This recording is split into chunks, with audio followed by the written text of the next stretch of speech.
సంపాదించుకోవాలి, ఇసుక తీసుకోవాలా, రేపటి నుంచి కట్టలు కట్టలు చేతికి వచ్చేయాలి.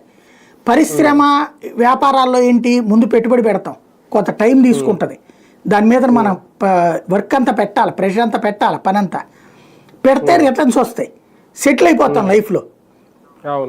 కానీ మనది ఈజీ ఎర్నింగ్ మనీ మీద కాన్సన్ట్రేషన్. మనం నేను ఇప్పుడు ₹1,00,00,000 పెడతారా, నాకు 2 నెలలు తిరిగేటప్పుడు 1,50,00,000 సంపాదించాలి, ఏదో చెప్పు అంటే నువ్వు వెళ్ళి అదేది ఇప్పుడు చెన్నైకో లేకపోతే గోవాకి వెళ్ళేసి మద్యం బాటిల్ తెచ్చే బాబాయ్, ఓ 10 కంటైనర్లు తెచ్చేసావనుకో, అక్కడ ₹80 కంటైనర్ ఒక బాటిల్ దొరుకుతుంది, అన్ని బడా బ్రాండ్లు అన్నీ కూడా ఇక్కడ తీసుకొచ్చేస్తే ₹150 అమ్ముడిపోద్ది, మనం ₹130 అమ్ముదాం షాపోడికి, మనకి ఆ బాటిల్కి ₹50 మిగులుద్ది అన్నాడు అనుకోండి, ఇదేదో బాగుంది పెట్టే. ఇప్పుడు రాష్ట్రంలో జరుగుతున్న అతిపెద్ద బిజినెస్ అదే, మద్య నిషేధం అప్పుడు కూడా లేనటువంటిది.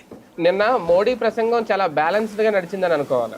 మోడీ రాజకీయంగా జగన్ని శత్రువుగా చూడడు, నేను ఎన్నోసార్లు చెప్పా.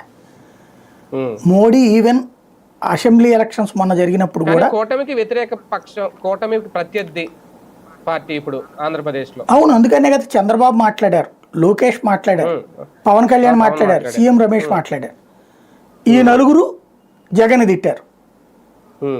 నరేంద్ర మోడీ తను ఏం చేస్తాడో చెప్పాడు, ఏం చేయదలుచుకున్నాడో చెప్పాడు. ఇంకొకటి, ఇప్పుడు వీళ్ళు చెప్తున్న గ్రీన్ ఎనర్జీ ఎప్పుడండి ఓకే అయింది?